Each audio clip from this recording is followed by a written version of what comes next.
Olá pessoal, então na aula passada nós fizemos a separação de variáveis na equação de Schrödinger tridimensional, né? E a gente viu que, eu mostrei, na verdade a gente não chegou a ver explicitamente, mas eu disse para vocês que aquela equação angular que a gente separou, né, ela é intrinsecamente relacionada ao momento angular orbital, né, do problema, né? Uma partícula que depende de um potencial, que tem o seu potencial que depende só da posição, vai ter eventualmente um momento angular vai ter uma importância muito grande no problema, né? Então, o que é o momento angular? O que a gente já conhece de momento angular? Basicamente, o L clássico, né? Ele é dado pelo produto vetorial entre o vetor posição e o vetor momento linear, tá bom? Então, na linguagem de vetores, a gente tem um somatório que depende aqui no I, por exemplo, da componente R vetor P na direção I mais o seu vetor unitário, né? Onde esse R vetor P na direção I basicamente é a componente LI, né, do momento, né, angular. Isso aqui é uma componente.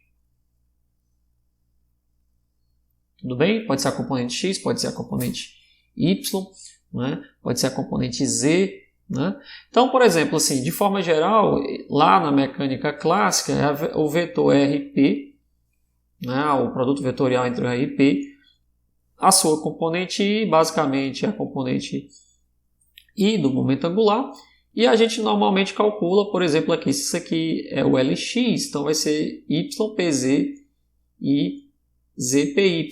Então, LI em geral é XJPK menos PKXJ, né? Onde esse IJK eles correm, né, entre 1, 2, 3, ou se quiser X, Y, Z. Tá bom? Então, lá na mecânica clássica, ou seja, classicamente, o que a gente vai ter é o seguinte: o Lx é basicamente YPZ menos ZPY. O Ly ele é ZPX menos XPZ. Né? E o Lz é quem? Que vai ficar XPY menos YPX. Em geral, esses x, y, z, eles fazem aqui tem uma ideia cíclica, né? Ou seja, x, y, z. Né? Em geral, quando você vai na forma anti-horário, e esse conceito vai ser importante, isso aqui é positivo.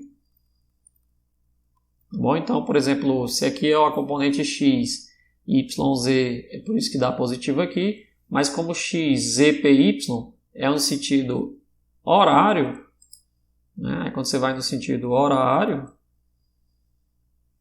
né? Aí você tem aqui que é negativo. Bom, então anti-horário é positivo, horário é negativo. O que a gente vai fazer aqui? Basicamente é o seguinte: eu vou fazer com que esse operador clássico, essa componente clássica, né, se transforme num operador. Né? E quem faz essa ideia aqui é o chamado princípio da correspondência na mecânica quântica. Tá bom? Você converte os operadores, né? Os valores clássicos, né? Os observáveis clássicos, né? Em operadores aí, quânticos. Né? Da mesma forma, então, por exemplo, quem vai ser o Lx? O operador vai ser o operador y, com o operador PZ, menos o Z, PY, operador. O Ly vai ser operador Z, operador PX, menos X, PZ. Né? E o Lz vai ser X, PY, menos Y, x. Aí perceba que isso aqui vai ser igual a menos IH cortado, né? Y ddz menos z ddy, tá bom? Esse outro rapaz vai ser menos IH cortado z ddx menos x ddz. E por último, esse rapaz aqui vai ser x dy menos y dx. Tá bom?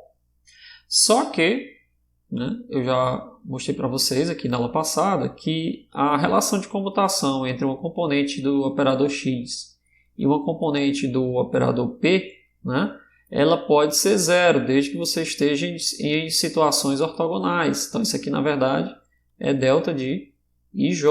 Né? Não é difícil de mostrar, eu até mostrei no final da aula passada para vocês. Né?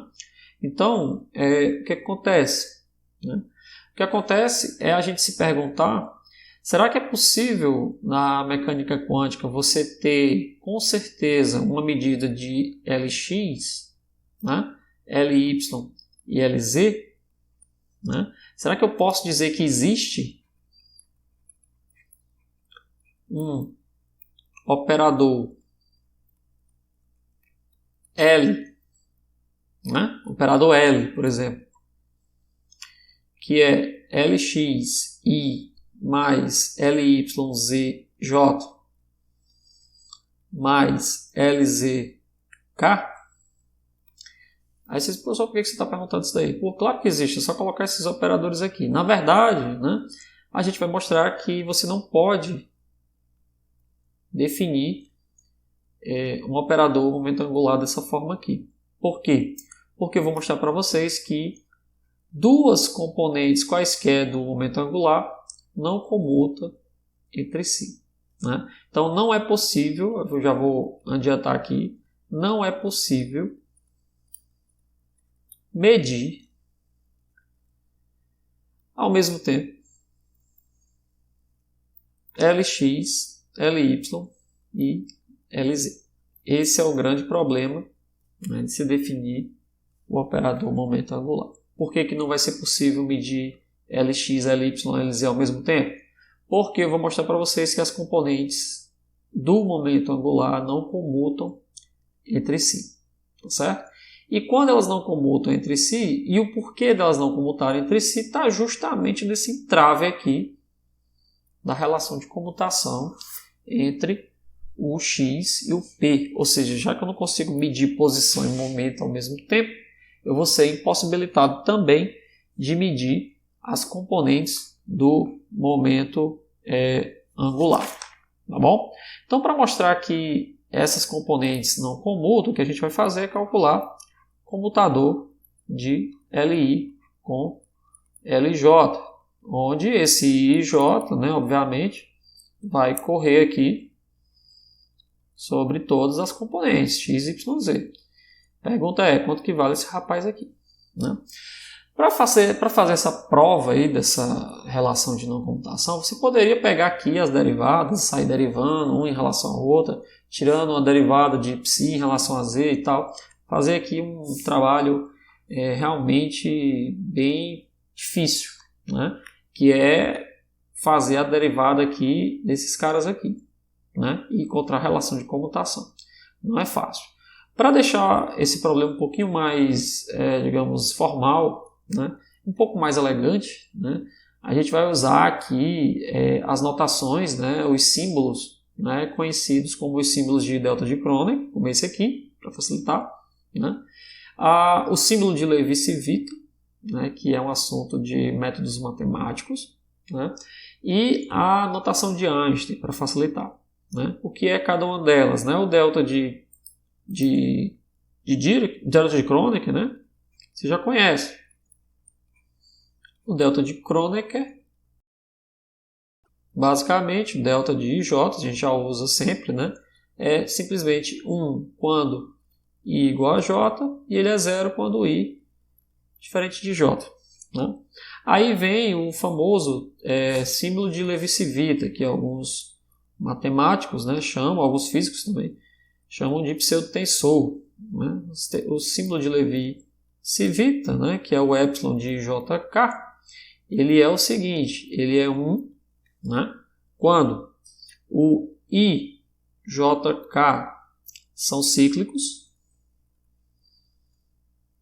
Isso significa o quê? Que é 1, 2, 3, é 3, 1, 2 e é 2, 3, 1. Isso aqui é igual a 1. Né? Ou seja, 1, 2, 3, 3, 1, 2 e 2, 1, 3. Eles formam uma condição cíclica. Né? Ele vai ser 0 quando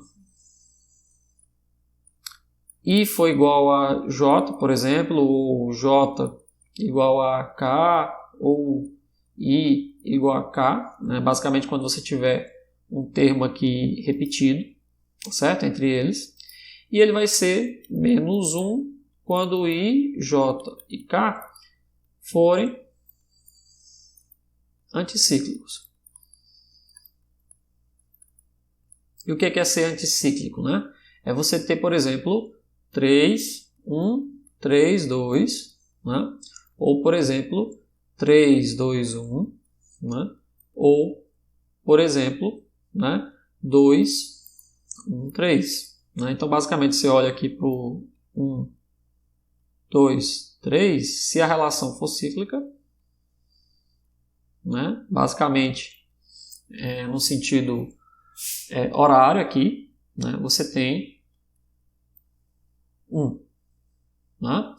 Por outro lado, se você tiver, por exemplo, 3, 2, 1, como é o caso aqui, né? 3, 2, 1 é esse aqui, né? Você já está indo na situação, na condição anti-horária, então seria menos 1. Né? A gente chama de anticíclico. Né? Então, por exemplo, 1 a 3, 2 também está composto aqui, seria anticíclico. Então, tudo depende se você for no sentido horário ou anti-horário em relação a esses índices. Né? Ele vai ser menos 1 ou mais 1. Tudo bem? Vai ser mais 1 ou menos 1. Certo? Então, na verdade, o que a gente tem é o seguinte, que aí a gente vai usar o delta de Kronecker, né, o símbolo de Levi-Civita e a chamada notação de Einstein. O que é a notação de Einstein? Você deve ter visto lá em métodos, né? Ela diz o seguinte, que o produto escalar, por exemplo, entre A e B, né? A gente sabe que é AX, BX mais AY, BY, mais AZ, BZ, né? Ou simplesmente um somatório em I de AI, BI. Né? O que Einstein fez, né, que é chamado de notação de Einstein, é dizer que isso aqui na verdade é simplesmente, esse produto escalar aqui, é simplesmente AI, BI. Né? É uma chamada convenção da soma. Então, quando você vê A e BI, convenciona-se que existe uma soma entre os índices aqui. Tá certo? Nesse sentido, aí não tem como a gente fazer uma digamos, extensão ou utilização desses símbolos, mas esse símbolo de Levi-Civita ele é muito útil quando você tem produto vetorial. Você consegue mostrar, inclusive, lá em métodos matemáticos, uma série de identidades vetoriais, né? Usando o símbolo de Levi-Civita, que alguns chamam de pseudotensor. Né? E também a notação de Einstein simplifica bastante as identidades, né? A prova, a demonstração das identidades trigonométricas. Então a gente vai usar essas três coisas aí para mostrar as relações de comutação entre o operador LY, né, ou entre o LX, por exemplo, o LY e o LYZ, enfim, entre duas componentes do momento angular orbital. Tá bom?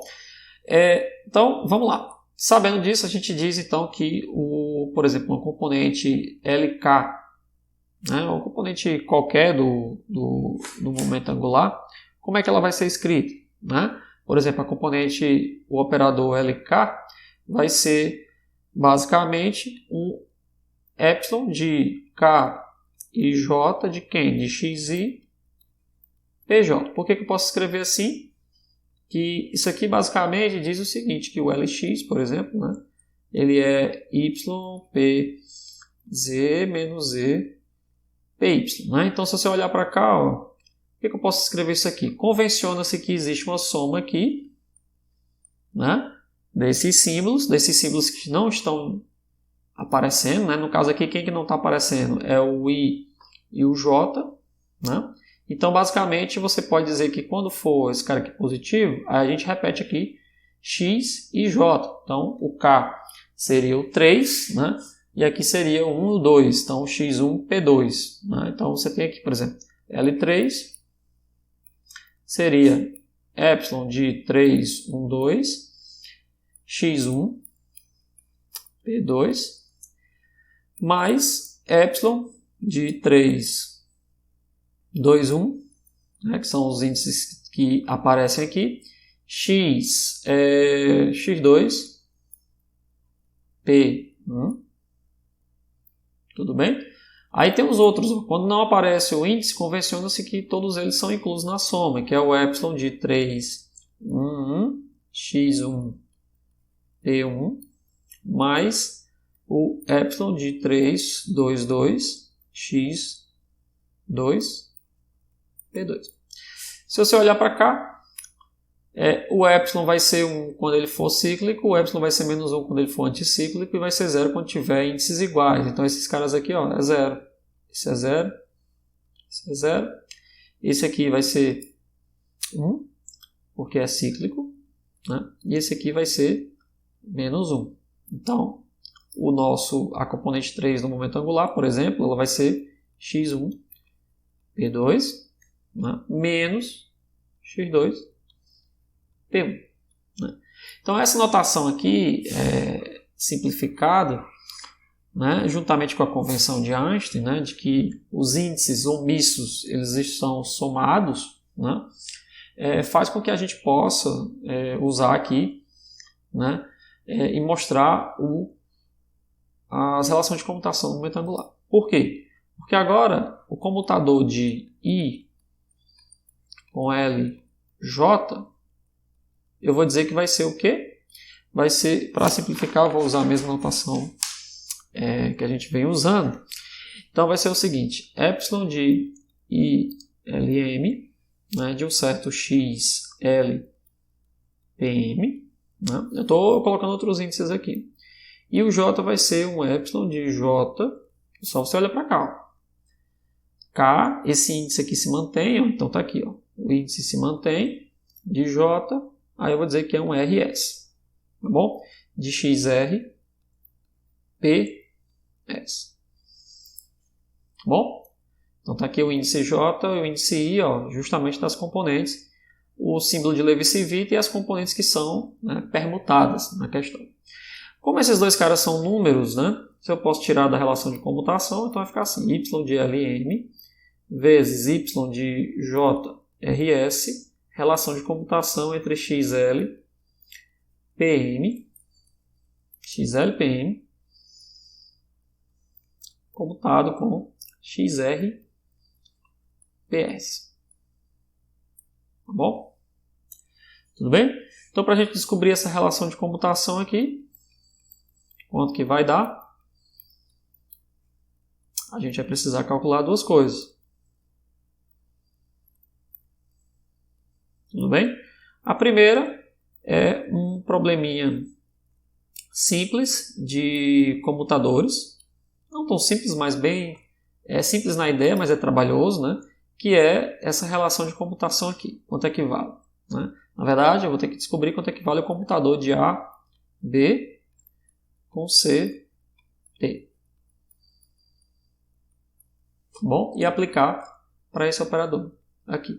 Depois a gente vai usar outra propriedade, que é o produto de símbolos de Levi-Civita.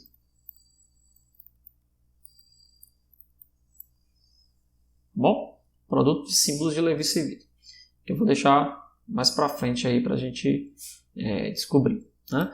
Vamos primeiro trabalhar com isso daqui. Ora, Isso daqui, né, para encontrar quanto é que vale esse computador aqui, eu vou dizer que isso aqui é um certo operador x, né, e o que eu quero, na verdade, no final das contas, é calcular o computador de A, B com x. Certo? Isso aqui não é difícil da gente mostrar. Vou mostrar para vocês aqui um deles, né? Por exemplo, o comutador de A, B com x, né? Isso vai ser igual ao quê? Vai ser AB x menos x AB. Bom, como é que a gente pode encontrar uma relação aqui? A gente vai propor que esse A aqui ele pode ser, digamos, repetido. Então, eu vou propor que existe uma permutação de B com x aqui. Então, eu vou dizer que eu posso pegar aqui um A, x e B. Eu vou inventar isso aqui, certo? Só que se eu coloquei subtraindo, eu vou somar A, x, B. Não fiz nada, só somei e subtraí. Né? Então, esse rapaz aqui vai ser, se eu juntar esse com esse aqui, o que a gente tem? A gente tem A, computador de B com x. Né? E se eu juntar esse rapaz com esse cara aqui, eu posso colocar o B em evidência do lado de fora e eu vou ter mais computador de A com x, B. Então, eu consigo mostrar aqui A, B, x é igual a B, x mais A, x, B. Tudo certo? Bom, mostrei isso daí, mas ainda não resolveu o nosso problema. Por quê? Porque o x é um operador misturado. Né? Então, basicamente, eu posso dizer que isso aqui é verdade. Certo? Só que eu vou precisar ainda calcular quanto é que vale, né, um operador com produto de outros dois operadores. Na verdade, eu vou precisar calcular o seguinte, eu vou precisar calcular quanto é que vale B, né, com CD. E eu vou precisar aqui também, ó, calcular quanto é que vale A com CD. Aí aqui a estratégia é a mesma, você vai desmembrar e vai propor uma soma e uma subtração aqui que possa separar mais ainda esses operadores aqui, tá certo? Quando você fizer essa análise toda aí, eu vou antecipar um pouquinho aqui para a gente poder seguir em diante, né? De forma geral, se você tem três operadores quaisquer, né, digamos x, y e z, né, ou A, B e C, tudo faz. Né? Então, se você tiver aqui um comutador de A, B, C, né, você consegue mostrar que é justamente aquela relação de cima ali, A com BC, mais AC com B, né? E o comutador de A com BC, você consegue mostrar que é AB, C, mais B, A, C. Bom, estou fazendo isso para a gente conseguir desmembrar esse rapaz aqui, que é um termo aí bem extenso, né?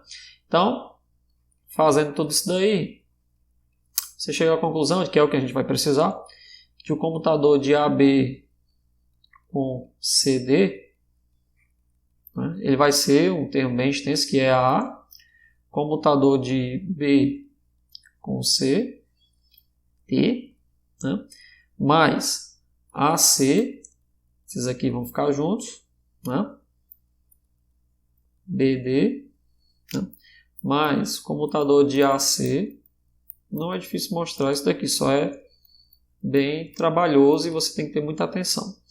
Mais C com A, D,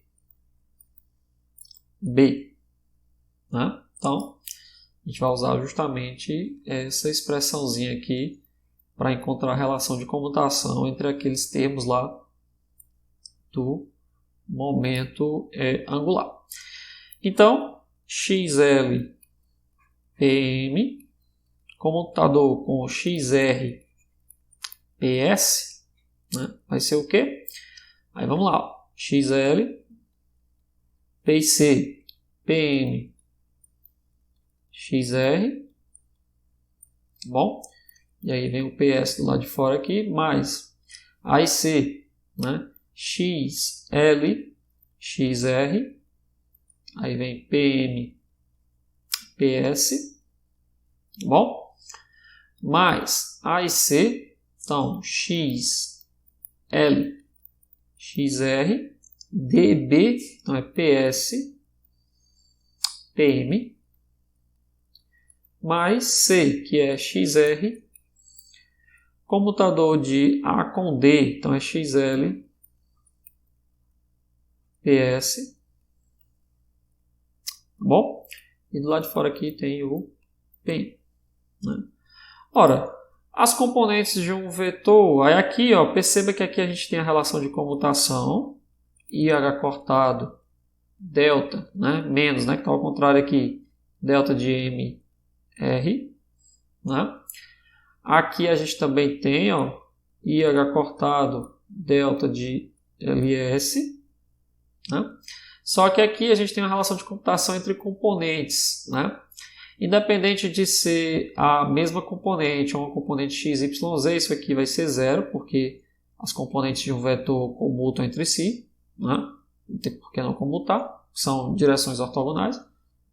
E esse cara aqui também comuta, que é zero, né? Então, no final das contas, o nosso XL PM, XR PS, né, vai ser igual ao quê?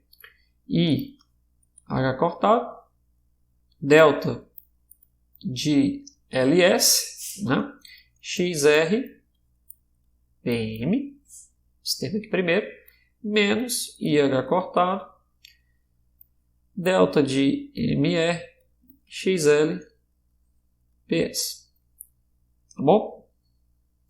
Agora vem o produto com o símbolo de Levi-Civita. Mas antes disso, a gente pode de antemão já fazer a multiplicação devida aqui, ó. Por exemplo, então a gente tem epsilon de ILM e epsilon de J, aqui, ó, ILM JRS, né? ILM JRS, que multiplica IH cortado, delta de LS, XR, PM, né?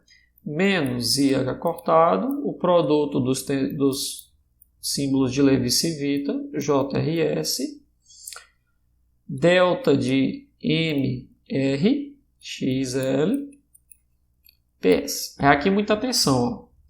Quando tem esse produto aqui, com a delta de Kronecker, né, significa que os termos iguais eles vão se anular e os termos diferentes eles vão se anular e os termos iguais eles vão se juntar, né? Então isso significa que tudo que é S, por exemplo, vai se transformar aqui em L, né? E aqui tudo que é R vai se transformar em N. Tá bom? Tem que ter esse cuidado aí. Então, esse produto aí, na verdade, é o seguinte. IH cortado, aí vem tudo que é S vai virar L. Então, vai ficar ILM, aqui não tem nada. Mas aqui tem, ó, S vira L. Então, fica epsilon de J, R, L. Né? X, R, P, M. Que não muda nada. Aqui vai ficar menos IH cortado. Delta de, aí o que é R vira M, então aqui também não muda nada, ILM, só que aqui tem R, ó, então vai virar M, então vai ficar epsilon de JMS, né? XL, PS, tá bom? E agora? Né? E agora a gente diz que o produto desses rapazes aqui, comutador desses rapazes aqui, é igual a I, H cortado, esse trambolho todo aqui ainda, ó, ILM, JLR, XR, PM, menos ILM, JMS, XL, PS. E agora, como que a gente pode resolver esse probleminha aqui? Né? Aí a gente vai voltar lá para métodos matemáticos de novo, né? E observar o seguinte: existe nesse produto de símbolos de Levi-Civita um termo idêntico, que é o L, um índice idêntico, que é o L. Então aqui tem um índice que é o N, ele é idêntico. E lá na álgebra linear existe uma relaçãozinha que é a seguinte, né?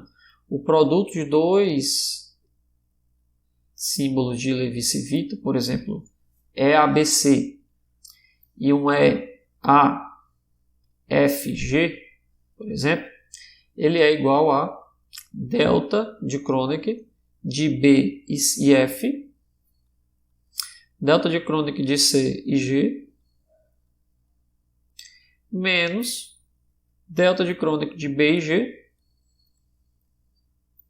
delta de Kronecker de C e F. A gente não vai mostrar isso daqui, a gente vai só usar, mas isso aqui pode ser verificado lá em álgebra, certo?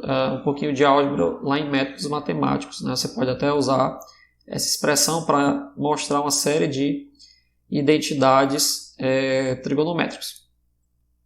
Bom, a gente consegue mostrar uma série de identidades trigonométricas usando essas relaçõezinhas.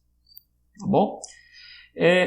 Aí, qual é o problema aqui? O problema é que o índice que a gente vai usar, que é o índice A aqui, ele tem que estar no primeiro termo, né? E aqui ele não está, o L está aqui, o L está no terceiro termo, aqui o M está no terceiro, aqui está no segundo. Como é que a gente faz isso daí? Olha, a gente pode fazer uma transformação cíclica. Por exemplo, epsilon de 1, 2, 3 é igual a epsilon de 2, 3, 1, que é igual a epsilon de 3, 1, 2. E assim você vai rodando ciclicamente, né? Por exemplo, o epsilon de 3, 1, 2, que é anticíclico, né? Deveria ser...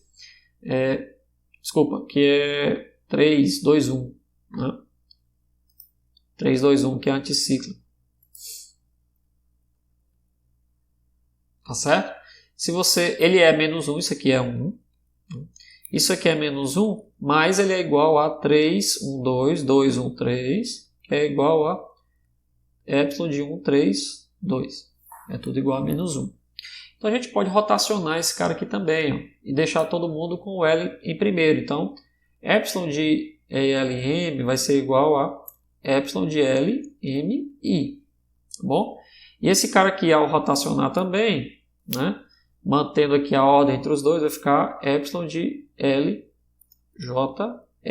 Então, por exemplo, epsilon de JRL, mantendo a direção, ficar igual a J de L JR. Tá bom?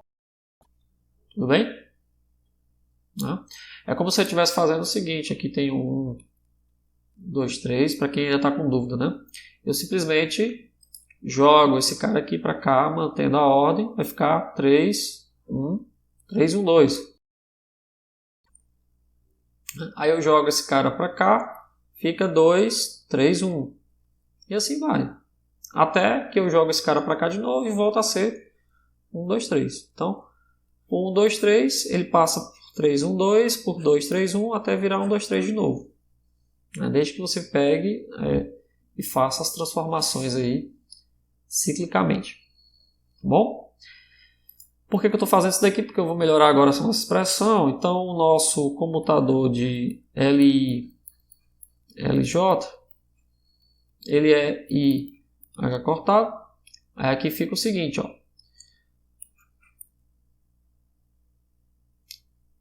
Epsilon de LMI né? Aqui vai ficar JRL, então vai ficar epsilon de L JR, XR PM, né?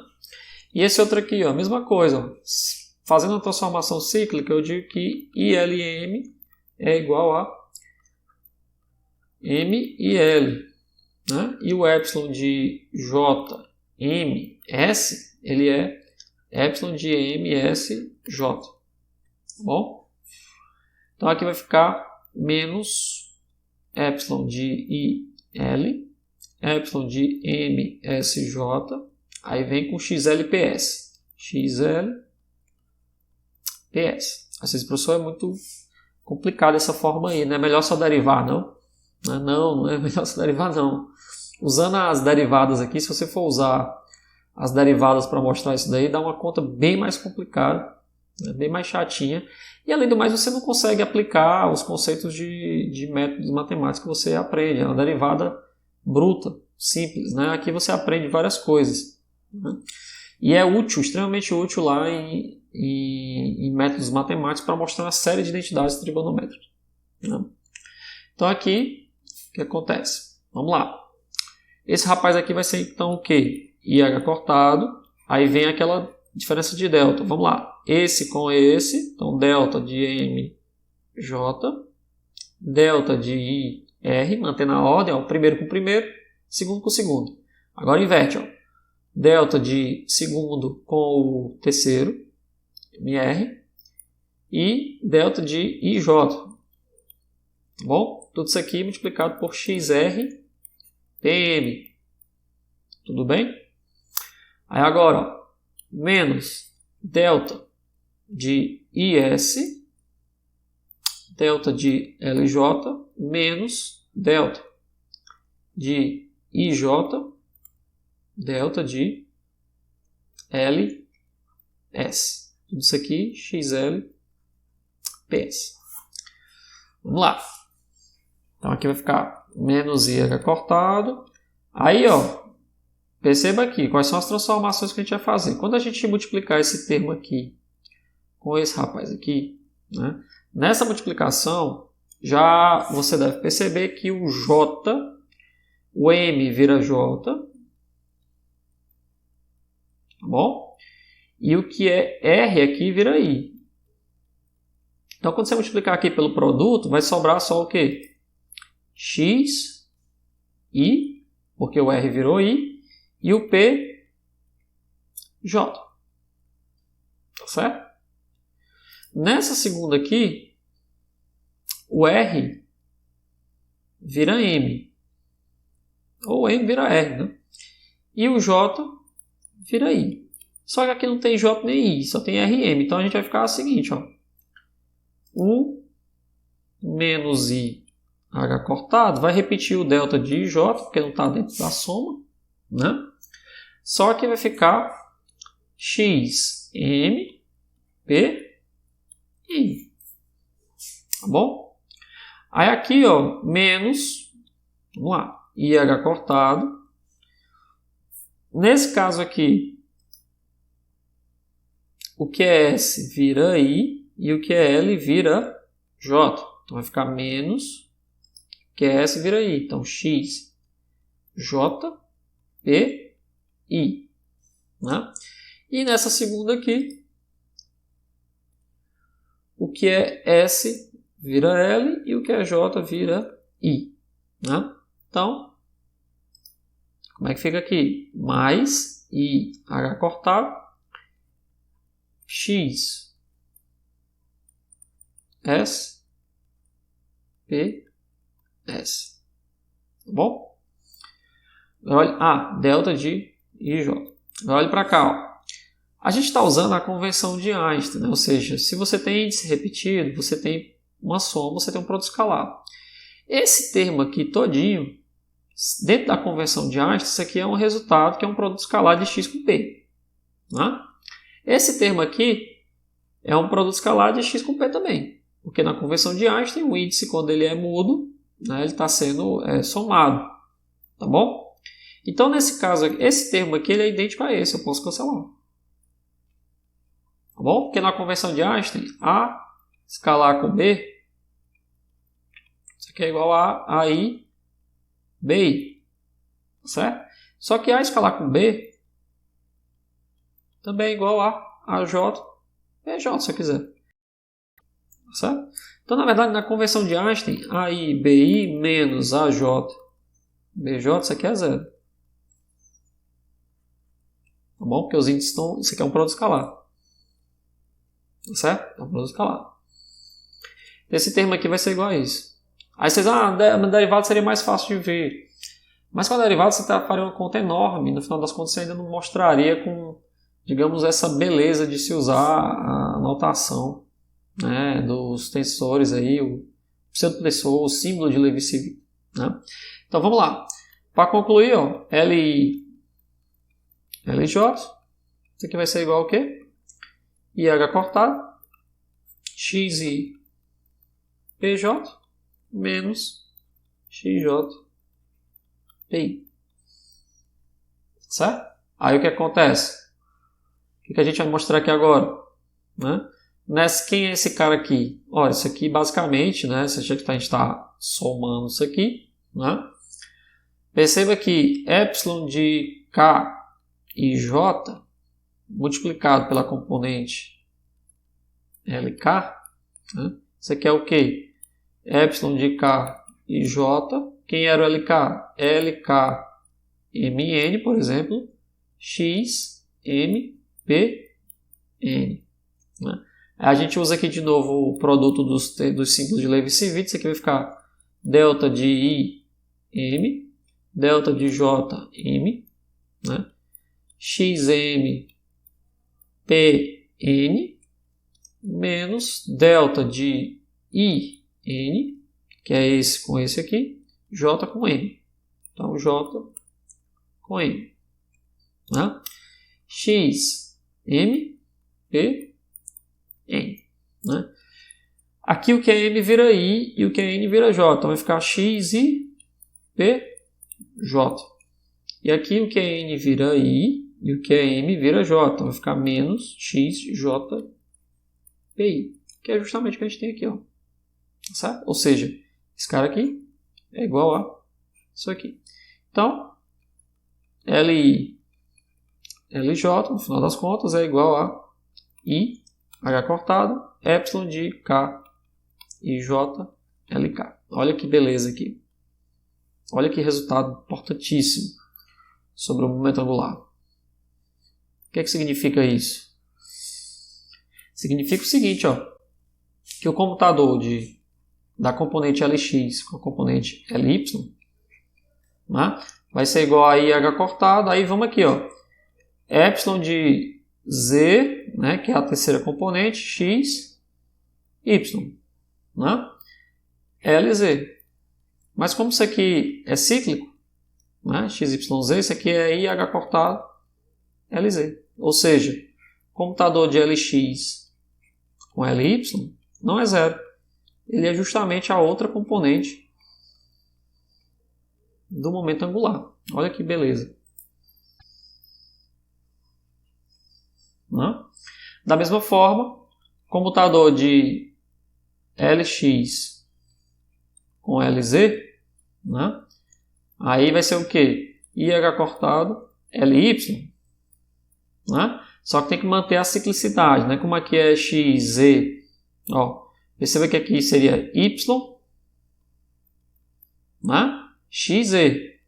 Então é XYZ é anticíclico, então esse aqui é menos IH cortado Ly. Aí você inverte e diz o seguinte, que LZ Lx é igual a IH cortado Ly, para manter aqui, né, o dado positivo.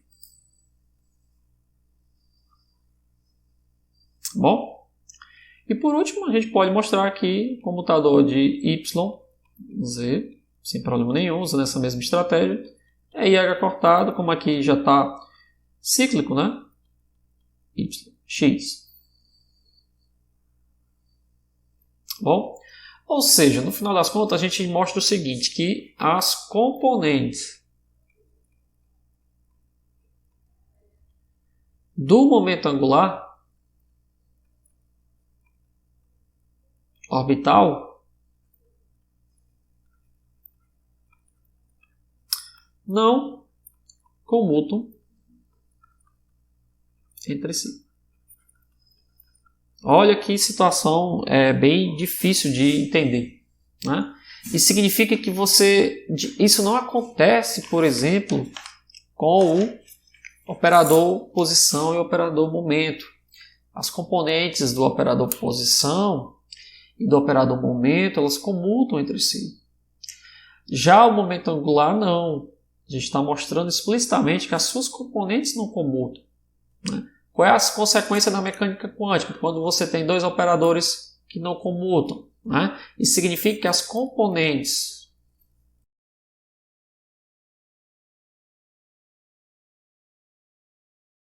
do momento angular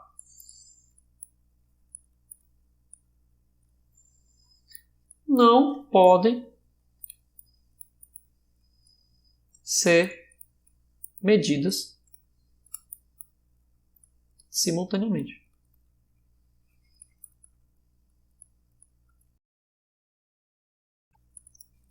Tá certo? Você não pode medir simultaneamente as componentes do momento angular, né? E aí, como é que fica essa ideia? O que significa isso? Significa que esse vetor, momento angular, ele não existe, né? Do ponto de vista real, né, o vetor, né, momento angular, esse vetor L aqui, né, ele não faz sentido na mecânica quântica. Por quê? Porque você só consegue determinar uma delas. Você não consegue determinar, tá certo? Uma única, duas componentes ao mesmo tempo. Então, na mecânica quântica significa que você não consegue medir ao mesmo tempo duas componentes do momento angular. Você não determina as duas componentes, quanto mais as três. Então você só pode medir uma delas, as outras duas ficam indeterminadas. Assim como acontece com posição e momento, né, na mesma direção, no caso unidimensional, por exemplo, né? Então na mecânica quântica o próprio vetor momento angular não faz sentido. Não existe o vetor momento angular, porque você não consegue determinar, ele não é um observável físico, né, digamos assim, você não consegue determinar ao mesmo tempo as suas componentes. Tá bom? Se você não consegue determinar ao mesmo tempo as suas componentes, você não sabe dizer, né, em que direção ele está. Não faz muito sentido essa ideia de vetor momento angular, porque somente uma delas você consegue determinar na mecânica quântica. Esses aqui são operadores, somente um deles aqui que é determinado, né?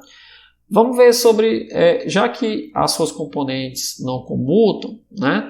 Uma das consequências das suas componentes não comutarem, é uma coisa mais interessante ainda, é que as componentes individualmente do momento angular, elas vão comutar com o quadrado do momento angular, né? É isso que eu vou mostrar para vocês. Ó. Por exemplo, se a gente calcular a relação de comutação entre o L quadrado e um LI qualquer, né? O que seria essa relação de comutação? Né? Perceba que eu estou calculando aqui na convenção, né, de Einstein, né? Isso aqui seria o quê? Seria L, K, por exemplo, ao quadrado, LI. Né? Ou seja, é uma relação de comutação de uma componente com o quadrado dela. Né? Perceba que L quadrado, na verdade, é o quê? Lx ao quadrado mais Ly ao quadrado mais Lz ao quadrado. Mas eu quero mostrar que essas componentes aqui, elas não vão comutar, tá certo? Entre si. Né? O que é isso daí? Né? Como é que a gente pode tentar mostrar essa brincadeira aqui? Né? O que a gente tem que fazer? Né? Vamos lá. Isso aqui é um produto, né, de operadores, é como se fosse A ao quadrado com B. Né? Eu já mostrei para vocês que aqui a gente tem A com A e B. Como vai ser essa relação de comutação? Se a gente pegar as relações de comutação que a gente desenvolveu anteriormente, né, dizia o seguinte: quando a gente tem A, B comutado por C, né, isso aqui é A, B, C, né? Estou tirando aqui os símbolos dos operadores, mas lembre-se que são operadores. É A, C com B. Então, como é que fica esse rapaz aqui? Ó? A, então vai ficar A, B com C. Então, B com C, A, B. Mais A com C. Então, vai ficar A, B e A. Certo? É isso daí. Então, como é que vai ficar aqui? Ó? Comutador de L² com Li, que é uma das componentes do momento angular, vai ser, na convenção de Einstein, Lk² com Li. Isso aqui vai ser Lk, Li, certo? Com quem?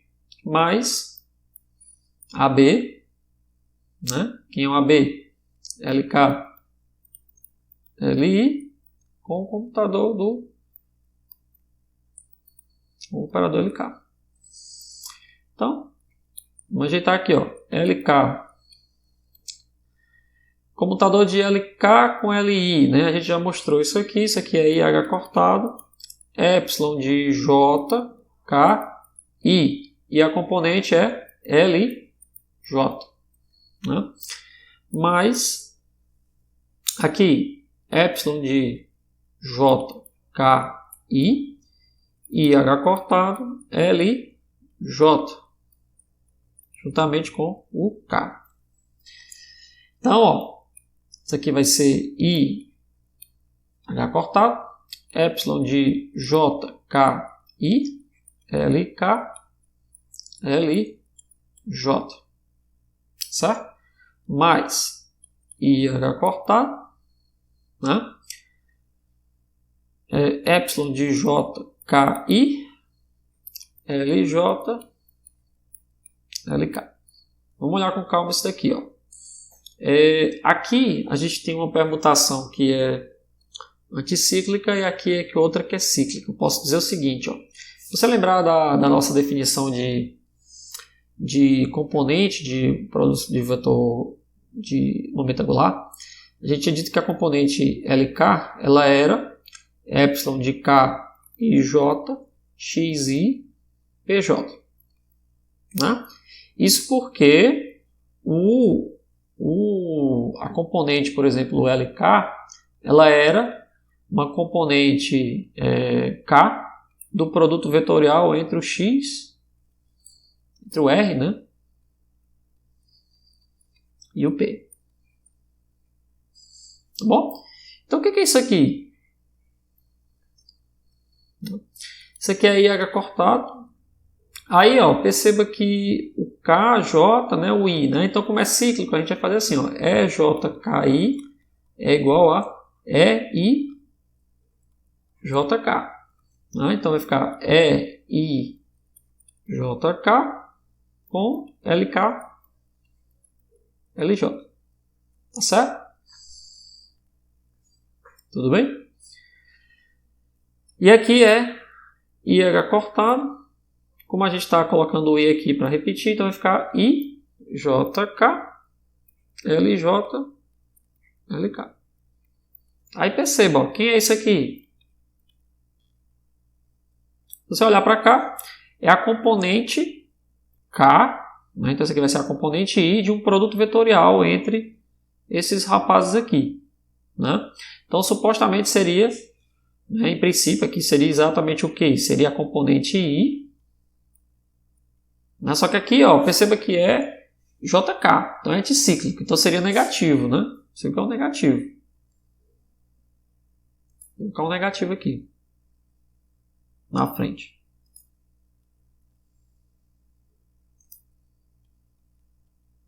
Aqui. Bom? Negativo de quê? Do produto vetorial entre o L e o L. Certo? Como se pudesse fazer um produto entre esses caras aí. Né? Aí, ó, perceba o seguinte, que seria o produto vetorial desse cara aí, seria um componente que é dado por esse produto vetorial. E aqui no caso, né, seria uma componente também, mais IH cortado, só que na direção correta. Né? Então seria com L com LI. Então perceba que é a mesma componente, aqui numa direção e aqui na outra. Né? Esse cara é menos e esse cara é mais. Tá certo? Então no final das contas, ó, perceba que isso aqui se cancela, isso aqui é zero. Né? Que é a mesma componente desse vetor aí, que seria o produto vetorial do L com L. O produto vetorial do L com L é zero. Tudo bem, mas isso aí é na mecânica do R3. Né? Aqui a gente está considerando no contexto da mecânica quântica, a gente não sabe muito bem se valem as relações todas lá da geometria analítica. A primeira delas já não vale, né? Porque é um vetor retangular na mecânica quântica, ele é um vetor estranho, porque ele não é um vetor propriamente dito, porque você só consegue determinar uma das componentes, as três você não determina. Então não tem como eu dizer que o produto vetorial dele com ele mesmo é zero. Né? Então perceba aqui o seguinte, ó. Outra forma de você enxergar isso daqui, né? O L quadrado que a gente está mostrando, que é o LK, né? Com o LI, né? Eu estou mostrando que ele é, ó, vamos aqui de novo, IH cortado, aí vem com J, EIJK, LK, LJ, né? Mais epsilon de JK, LJ, LK. Né? Aí qual é como é que eu posso mostrar que isso aqui é zero? Né? Perceba que esse vetor aqui, né, quando a gente for repeti-lo, né, ele está no sentido anticíclico, ele está cíclico aqui, né, IJK, só que as componentes estão de forma anticíclica. Né? Se for pensar numa convenção de se o K for 3, por exemplo, 3, 1, o K é 3, o I é 1 e o J é 2. Né? Isso aqui é uma soma. Como é que eu faria a soma aqui? Eu faria a soma, por exemplo, né? I, H cortado, é como a gente tem que somar nas três componentes, seria o quê? Ó? Seria 1, 2, 3, L, 3, 2, né? Mais IH cortado, epsilon de aqui 2, 1, 3, né? E pegar todas as componentes, né? E aqui seria 3 e o J que seria 1. Tá certo? Somando aqui. Aí vem as outras componentes, por exemplo, mais IH cortado. Como é uma soma, né? Vai ficar epsilon de agora sendo 2 aqui, né? 3, 1. Né? Aí esse cara seria o 2. Esse cara seria o J, que é 1, mais IH cortado. Né? Esse cara seria agora, na outra componente, né, de 3, por exemplo, seria o epsilon de 1, 3, 2. Aqui seria o J, nesse caso aqui seria 3. E o K seria 2. Né? Enfim, aí você vai somando todo mundo aqui juntamente com esse outro tempo. Quando você for ver, como esse cara aqui é 1, né? Aí esse aqui é menos 1. Esse cara aqui vai cancelar com o outro. Por exemplo, aqui é 1, 3, 2. Né? Você já vê, por exemplo, que esse cara aqui vai cancelar com esse. Ó. Porque aqui é cíclico, aqui é anticíclico. Né? Então, no final, você vai cancelar todo mundo e você mostra que isso aqui é zero. Né? Mas aqui já dá para ver que é zero. É como se existisse um vetor aqui, que é o produto vetorial entre o L e o L mesmo. Né? Que, como o vetor não é como os vetores da geometria analítica, o vetor L, porque ele não tem as suas componentes bem definidas, né? Isso aqui a gente não pode dizer explicitamente que é zero. Né? Então, esse cara aqui é uma componente I que vai cancelar com essa outra componente I, que vai dar zero. Né? Então, independente dele existir ou não, imaginemos que isso aqui é um vetor, isso aqui vai dar zero. Essas são duas formas de você mostrar. Você pode mostrar olhando para cá, que é mais difícil, mas se você vai fazer o análogo com esse rapaz aqui, você mostra que é zero. Né? Ou se você explicitar os índices de crônica, também você mostra que é zero. A outra forma é muito mais complicada, que é colocando as derivadas, aqui é a derivada segunda. Né? Então, quando você for colocar as derivadas aqui, vai ficar muito difícil mostrar que ele comuta com uma das componentes. Né? Ou seja, você mostrar explicitamente que o L quadrado comuta, por exemplo, com o Lx. Olha como é difícil, você vai ter que quebrar aqui todo mundo. Lx quadrado com Lx, né? Isso aqui tudo bem, vai ser zero. Né? Mais Ly quadrado, Ly quadrado, opa, Lx, né? Aqui é y. Aqui é y, né? Opa, x, desculpa. Aqui é y e aqui é x. Mais o Lz quadrado com o Lx. Você mostra que isso aqui é zero. Né? Isso aqui, você dá para mostrar que é zero. Aqui já é zero, né? Mas dá para fazer uma brincadeirazinha aqui. Nesse cara aqui, mostrar que é zero também. Né? Mas é mais trabalhoso. Né? Digamos assim, mais trabalhoso. Mas dá para mostrar que é zero. Tá certo? Então assim, ó, por exemplo, se a gente aplicar as mesmas regrinhas anteriores, ó, vai ficar assim, Ly com Lx, né? Mais Ly Lx com Ly, mais Lz, que tem os símbolozinhos do operador, né? Lx, tá bom? Mais Lz Lx, você pode ir por esse caminho também aqui e mostrar aqui uma comuta com uma delas, mas você não estaria mostrando que comuta com todas, né? Uma delas, né?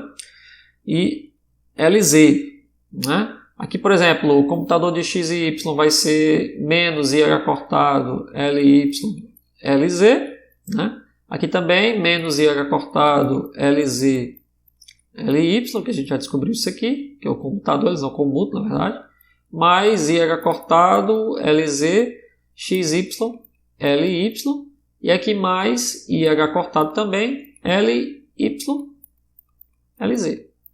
Né? Se observar que é YZ, esse cara cancela com esse, e esse comuta com esse, cancela com esse. Então, no final das contas, você mostra que L quadrado, Lx igual a zero. Tá bom? Tudo bem? Então, a conclusão geral, né, é que você podemos medir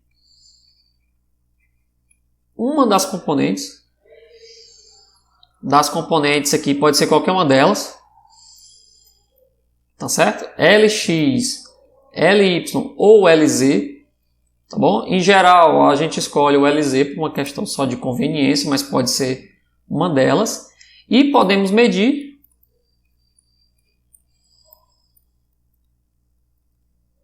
L quadrado.